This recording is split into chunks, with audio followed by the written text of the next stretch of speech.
When someone says you should use a product or service, you are skeptical. You should be, which is why Myers Auto won't ask you to trust them for your vehicle repair and maintenance. However, they will ask you to trust their customers. My name is Jeff. I've been going to Myers Auto for about 4 years now. It's nice when you can deal with the owner of a business. And for me, dealing with Dwayne, he goes out of his way to take care of you. It's always going that extra mile for your customer. Find out for yourself. Myers Auto, just north of L on 140th Street. When someone says you should use a product or service, you're skeptical, and you should be, which is why Myers Auto won't ask you to trust them for your vehicle repair and maintenance. However, they will ask you to trust their customers. I first met Dwayne 10 years ago, looking for a shop to do transmission work on my antique Jeep. I have quite a few Jeeps ranging in age from 1946 to brand new. Truly, for all my automotive needs, I trust Myers Auto. Find out for yourself. Myers Auto, just north of L on 140th Street.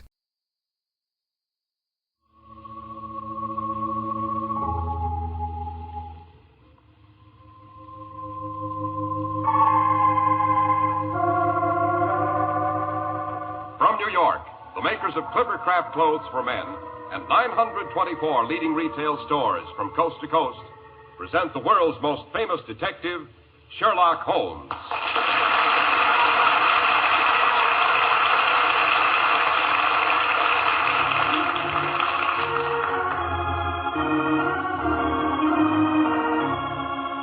Our stories are based upon the character of Sherlock Holmes, created by Sir Arthur Conan Doyle. Sherlock Holmes is portrayed by John Stanley, Dr. Watson by Alfred Shirley, and the dramatizations are by Edith Meiser. Well, here we are, about to enter Dr. Watson's familiar study. Hello, what's this? We find the good doctor hanging up his Christmas holly. Not forgetting a sprig of mistletoe, Mr. Harris. Hope springs eternal, as they say. But here, help me down from this chair. My old legs aren't as agile as they were in the days when I followed Holmes through the dungeons and up the tower stairs of old Pendragon Castle. Here we are. Oh, thanks. That sounds suspiciously like the beginning of a Sherlock Holmes yarn, Dr. Watson. It is, Mr. Harris, it is. Holmes always called it the adventure of the Christmas bride. It concerns a ghostly lady in white who was supposed to have disappeared centuries ago. The honor of a noble family and a certain Father Christmas who suddenly sang bass.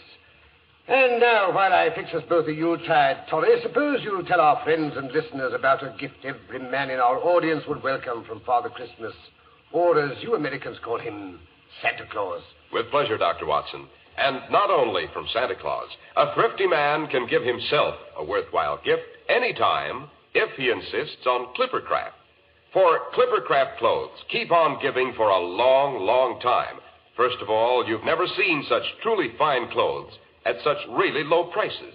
That means you pocket the savings. That's the first gift to yourself.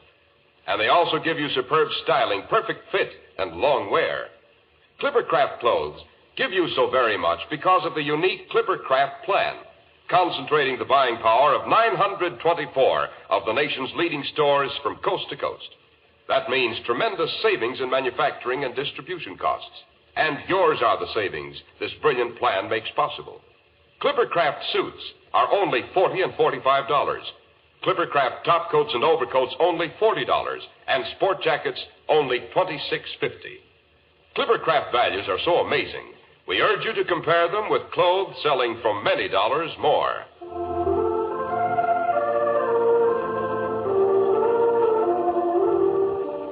And now, how about that Christmas bride, Dr. Watson? Her name was Ginevra, and she was the heir and only child of Lord Robert Neville, 10th Earl and 54th Baron Pendragon of Pendragon Castle. Yes, I shall never forget my first glimpse of that ancient and somewhat forbidding edifice. The walls grey and bleak, without their summer covering of ivy. The towers square and defiant, with the red or rouge dragon pennant angrily defying the winter gales. Well, as I was saying, a rather urgent message from Lord Neville on elegant embossed stationery had arrived at 221B Baker Street. Would Mr. Holmes and Dr. Watson do him the honor of a visit to Pendragon over the Christmas holidays? The visit to include the wedding of his daughter, Lady Ginevra, to the immensely wealthy but slightly middle-aged Wentworth Trimmingham, which was due to occur on the second day of the new year. Now, don't tell me the eminent Mr. Sherlock Holmes was called in to guard the wedding presents, Dr. Watson. Hardly, Mr. Harris. At any rate, the day before Christmas found us alighting from our train at a small station in the Cumberland Hills, which, as you know, are situated in the north of England. There had been a slight fall of snow. An ancient carriage with red wheels and the Neville arms on the door was drawn up to the station platform, while the anxious face of the lord of the manor himself, in top hat and earmuffs, peered through one of the steamy windows. Mr. Holmes and Dr. Watson. That's right. This way, gentlemen. His lordship's expecting you in carriage. Quite a fall of snow you've had here. Aye, sir. More are coming. By rights, we should have brought the sleigh. Only his lordship loaned it to the vicar for tomorrow night. Vicar always plays Father Christmas at the Hall on Christmas Eve, thou knows. Mr. Holmes and Dr. Watson, sir. Good afternoon, gentlemen. Good afternoon. Hop in before you freeze to death. Thank you. Are you here, Mr. Holmes? Your friend opposite. And now then, Dennis, back to Pendragon as fast as you can. Aye, my lord. Mr. Holmes, you are doubtless curious as to why I've invited you and Dr. Watson to share our Yuletide celebrations at Pendragon. To be quite honest, Lord Neville, I didn't think it was entirely for the pleasure of our society, although Watson is quite an asset when it comes to carol singing. Oh? Tenor? No, certainly not. Baritone. Oh, that's good. The vicar who leads the Christmas singing is rather proud of his tenor voice, and I may say he's not too fond of competition. No? Mr. Holmes, I have invited you to Pendragon to make sure that nothing occurs to prevent the marriage of my daughter to Mr. Wentworth Trimmingham. Why is that marriage so imperative, Lord Neville? To be brutally frank, Mr. Holmes, the Neville estates are mortgaged up to the ears. If the marriage does not go through on the 2nd of next month, I shall be bankrupt. Totally bankrupt. I see. Has anything occurred, Lord Neville, to make you fear that this marriage may not take place? Well, no. That is nothing definite. Perhaps the Lady Ginevra hasn't been able to hide her distaste for the match. Oh, no, nothing like that. Well, I wouldn't say it was a passionate attachment on either side. But they like the same things. She laughs at all his jokes. What better foundation could one ask for a marriage, Watson? Well, that's what I should have said. Well, everything was as smooth as silk until the Dowager Duchess of Terce gave the engagement dinner last month. It was at her suggestion that I sent you the invitation to Pendragon. She's been decidedly edgy ever since Percy returned in the midst of the betrothal dinner 2 weeks ago. Percy? Yes, Percy is my cousin, although he's only 7 years older than Ginevra. He's our next of kin. See. As a matter of fact, he's an orphan and lived with us at Pendragon until he went off to Canada to seek his fortune 2 years ago. If anything should happen to your daughter before she produced an heir, would Percy Neville inherit? Yes, Dr. Watson. Both the title and the estates. Percy Neville's return was unexpected, I gather. It was. Unexpected and melodramatic, to say the least. The betrothal dinner was being held in the great hall of Pendragon Castle. My daughter had just risen to return the bridegroom's toast. As she lifted her glass, a casement window was thrown violently open, and Percy walked in out of the night. And now I should like to make a toast to my future bridegroom. Percy! Good heavens, Percy, is it really you? I'm sorry to make such an abrupt entrance, Lady Terce, but I came as soon as I received news of the engagement. Percy, why didn't you let us know you were coming? Let you know.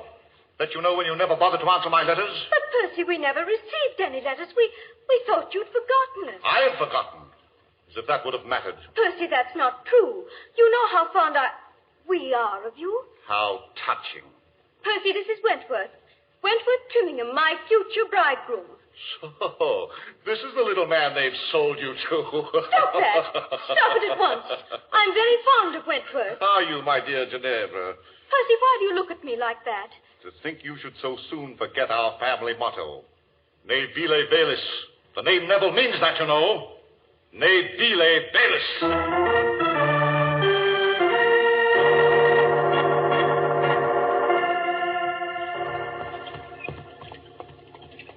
Ne vile velis.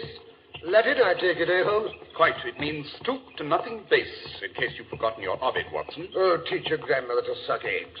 Tell me, Lord Neville, what happened after Percy quoted the family motto to your daughter? He stamped off to his old rooms in the tower and hasn't been out of them since. How does the Lady Ginevra react to this unfriendly behavior? Oh, she says let him sulk. It's no concern of hers. Lady Terce, on the other hand, is thoroughly unnerved by Percy's return. Oh? As she feels sure he'll do something outrageous the day of the wedding. Poor Wentworth is as edgy as a hen on a hot griddle. Well, of course, that may be due to his encounter with the White Lady. White Lady? Who's she? The ghost of the first Ginevra, you know, the bride who played hide-and-seek on her wedding night and was never seen alive again. Years later, her skeleton was found in her great dower chest, still dressed in her wedding gown. She'd hidden in there, and somehow the hasp must have fallen down, and she was locked in and smothered to death. Seems to me I remember a rather famous poem on the subject. Oh, yes. So all the Ginevras in the Neville family have been named after her. She's supposed to walk through the halls of the castle whenever a misfortune is due to occur. Oh, cheerful damsel, eh, Holmes? When and how did Wentworth Trimmingham meet the lady? Well, Mr. Holmes, it seems it's his habit to knock on my daughter's door on his way to bed to wish her good night. Last night, the wind was rather high, and he couldn't seem to make my daughter hear. Suddenly, he heard a strange creaking noise down the corridor behind him. Looking round, he saw the lid of the dower chest rise slowly.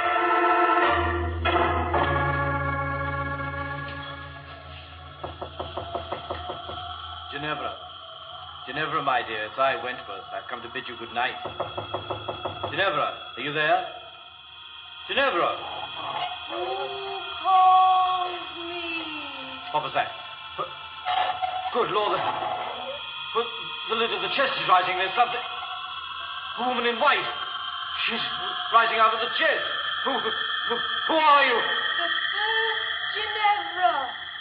You called to me, so I have come to warn you. Go away. Go away before it is too late.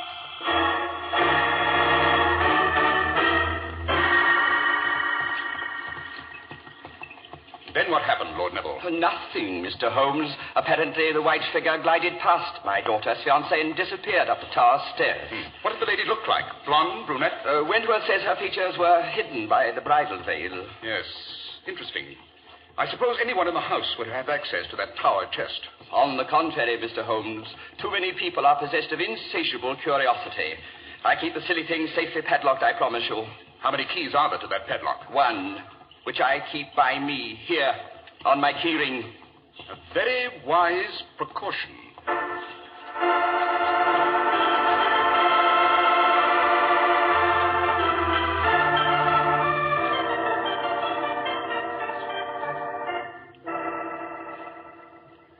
I say, Holmes, your bed is even larger than the one in my room. The butler tells me Queen Victoria slept there when she paid a visit in 1846. Don't look so superior, Watson. Queen Elizabeth, I'm told, slept here quite a few years before that. Oh. Come in. Oh, Lady Terce, beautiful and charming as ever. Stuff and nonsense. Glad to see you, both of you. Something's going on here. Don't like it. What sort of something are you referring to, Lady Terce? Don't know. If I did, shouldn't have sent for you. Ginevra looks as if butter wouldn't melt in her mouth. Bad sign. Percy looks like a thundercloud. That's worse. I thought Percy had locked himself in his rooms and refused to see anyone. I'd like to see anyone refuse to see me. Oh, but I'm Gavin. You'll want to view the premises. Yes. First of all, I'd like to inspect that dower chest. It might be interesting to investigate how a lady in white can emerge from a carefully padlocked coffer. Then you don't think it was a ghost. Neither do I. Well, what was she up to? We shall be able to answer those questions better, Lady Terce, after you've had a look inside that box. I wonder if you could persuade Lord Neville to lend us the key.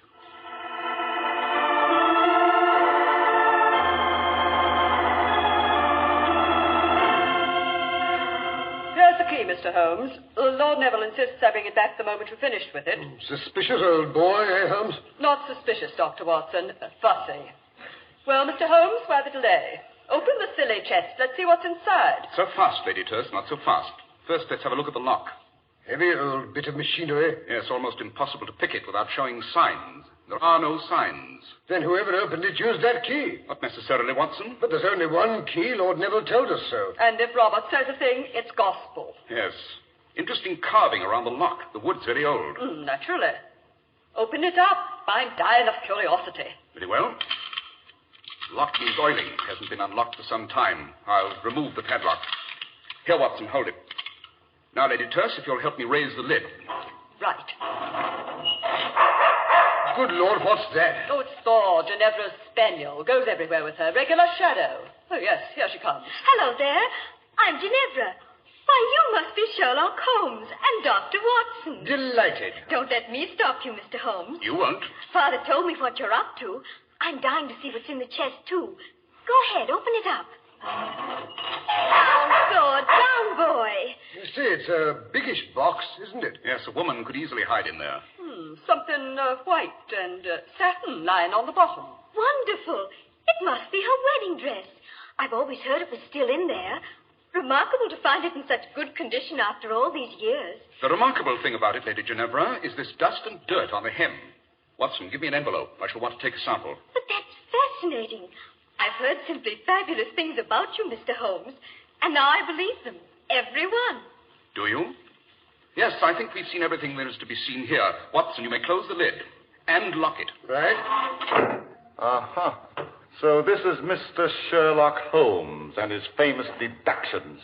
They told me you were coming. They? Who's they? I understood you'd let no one in here, not even the maid. You've overlooked Lady Terse. Try to keep her out of anything. I didn't mention Mr. Holmes, Percy. Or did I? Don't look so suspicious, Lady Terse. I've decided to be a good boy.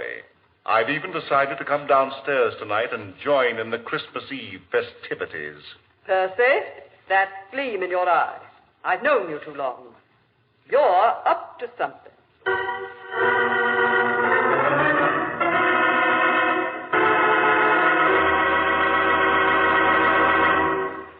If you want to know what satisfying people really means, ask any man who wears Clippercraft clothes. He'll sing their praises, with good reason, too. For values like Clippercraft amaze even clothing experts. Until you see Clippercraft clothes and try them on, you won't believe such really superb suits are possible at only $40 and $45. And such rich, long-wearing top coats and overcoats at only $40. Such very smart sport jackets at only $26.50. For just a fraction of what you'd expect to pay, you get correct styling, perfect fit, and long-wearing materials. An ingenious plan makes this all possible.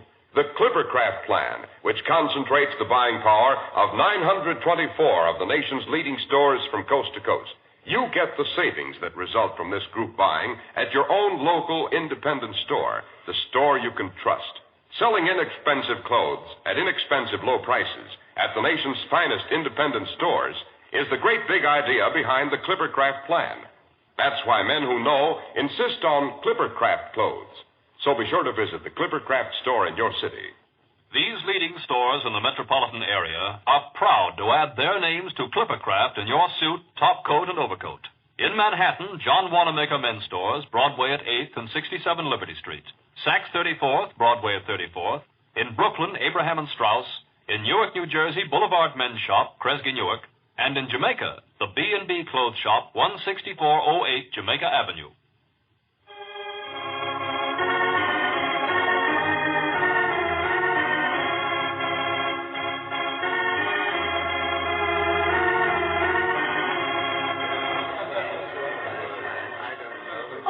The vicar's late.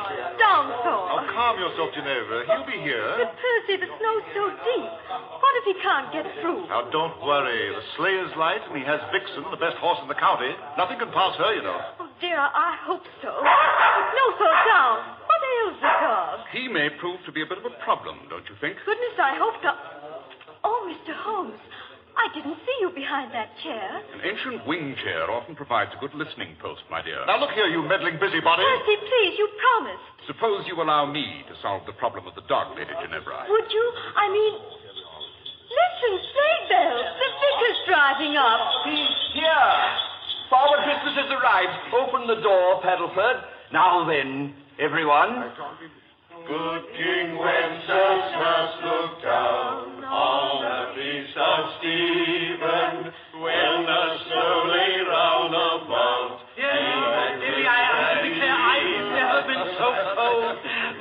idea's half frozen. Come along, Father Christmas.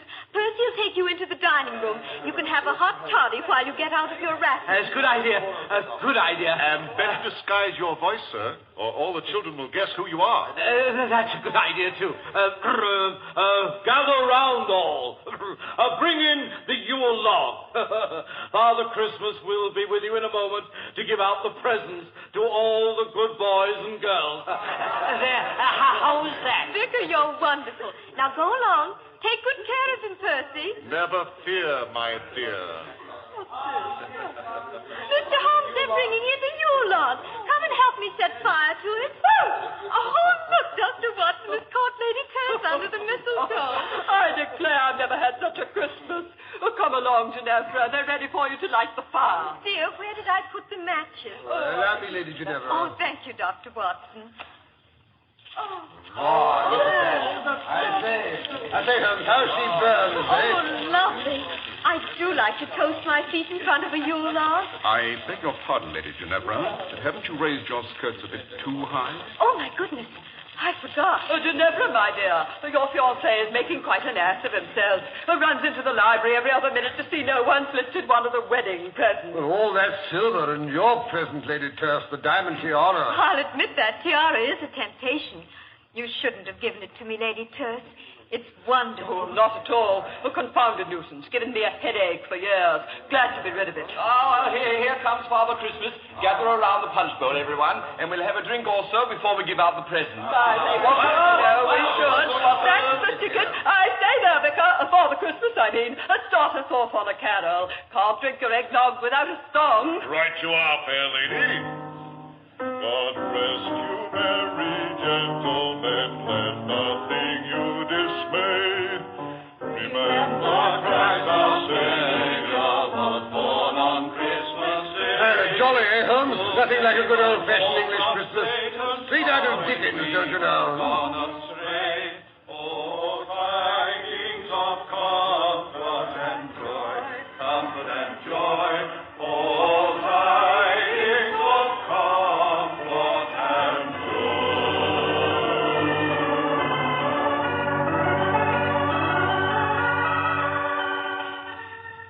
Hello there, Father Christmas. Not leaving us so soon. Well, that is a long ride home. Must get going. Don't tell the others. Wouldn't want to disturb the party. Quite. How about a hot toddy before you leave? Stirrup cup, you know. No, haven't time. I thought you might say that, so I prepared this jug full of grog. Keep it well wrapped. It'll keep you warm. It's a long, cold drive to Gretna Green, but... What, Mr. Holmes? No time to waste. On your way, Father Christmas. Think of me when you drink the grog. We will. Wassel! Wassel, Merry Christmas. And a Happy New Year. Hello, what's this? Vicar off so soon? Yes, Lord Neville. He seemed in a hurry to get home. Oh, can't blame him. It's a cold night. Let us get inside before we freeze to death. Good idea. Oh, I say they're ready to start the dancing. Wentworth's trying to find Ginevra so they can lead the lancers. Help! Who's that calling? Good heavens, what's that? Get me out! I'm locked. Why, someone's got himself locked in the dungeon. This way. The entrance is through the dining room. I was hoping for more of a head start. What's that? Nothing at all. Ah, this is the door to the dungeon. Let me out! Let me out, I say! Yeah, the door is bolted. Just a moment. Get me out of here! Good Lord. It's the vicar down there in his underwear and trussed up like a New Year's goose. This is an outrage! Get me out of here! But if the vicar is here, who drove off in the sleigh? Presumably an impostor who stole the vicar's clothes. I thought it might be, you know, when I heard Father Christmas sing bass. Say, Holmes. Holmes, where are you? Lady Ginevra, her fiancé can't find her anywhere. She's disappeared, vanished into thin air. Great Scott! Someone get the vicar out of the dungeon. I've got to find my daughter. Oh, Mr. Holmes, come quickly. Ginevra's disappeared. Her dog is crouched in front of the dower chest, howling. Oh, hurry, gentlemen. The same scoundrel that locked the vicar in the dungeon has undoubtedly put Ginevra in the dower chest. I only hope we're not too late, eh, Holmes? Wentworth tried to break the chest open, but the dog won't let him near. There, you see? Easy, thoughtful boy. Yes, I know what you're trying to say. We'll get her out. Oh, confound it, the key. Lady Terse, what did you do with the key? But I gave it back to you. No, you didn't. Oh, yes, you did, too. Quite all right, you know. No key needed. The wood's so old and the staples so loose, it's quite possible to lift the lock right out, like this. All right. That's it. I'll raise the lid. Great Scott, there's nothing in there but a roast of beef. Yes. Thor's made off with it, I'm afraid. That explains his interest in the chest. But if Ginevra isn't here, where is she? With Father Christmas, I imagine. They're heading for the Scottish border in the sleigh. You'll never catch them, I'm afraid. Of course, she's eloped with Percy. So she did talk him round. Good for her. So that's why she trailed off up the tower steps in that old bridal gown. I suspected as much when I discovered some of Percy's ashes on its hem. But this is dreadful. I should be ruined. We'll have to return all the wedding presents. Fiddle-dee-dee. Personally, I'll make mine a much handsomer contribution. Ginevra shall have the tiara and my emeralds as well. They're worth a king's ransom. Lady Terce, you are an astounding female. All women are. Oh, but we're keeping the dancers waiting. You shall lead the lancers with me, Robert. Come along. Say, Holmes, you old fraud. I believe you knew what was going on all the time. I suspected, Watson. I suspected. But when I saw the Lady Ginevra raise her ball gown and display a pair of traveling boots, I was sure. But come along, Watson. We shall have to go down to the kitchen and make peace with the cook. Oh, why that? For making off with Sunday's roast of beef. Something had to be done to keep the dog interested, or he'd have given the show away.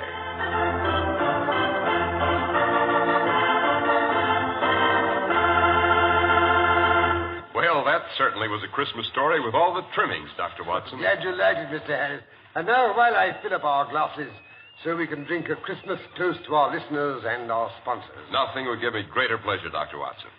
Here's your glass, Mr. Harris. Thank you. And here's to our radio friends, young and old. Merry, Merry Christmas and happiness, prosperity and peace in the new year. Indeed, Dr. Watson, and warm greetings to all the makers of Clippercraft clothes.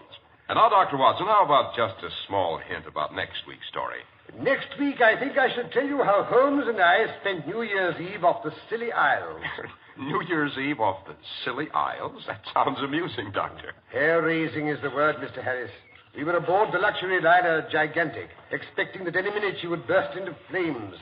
There's nothing more terrifying, we know, than a fire at sea.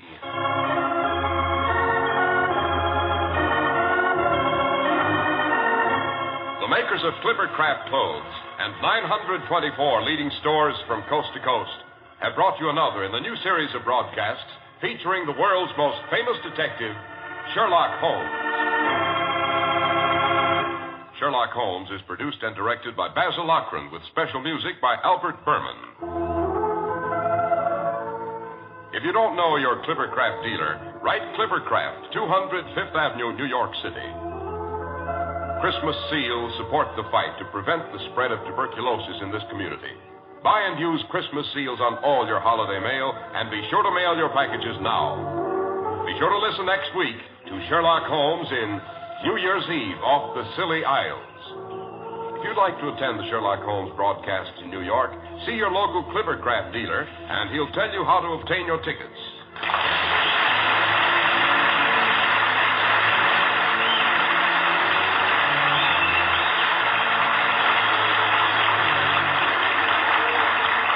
Harris speaking for Clippercraft Clothes. This is the world's largest network, serving more than 450 radio stations, the Mutual Broadcasting System.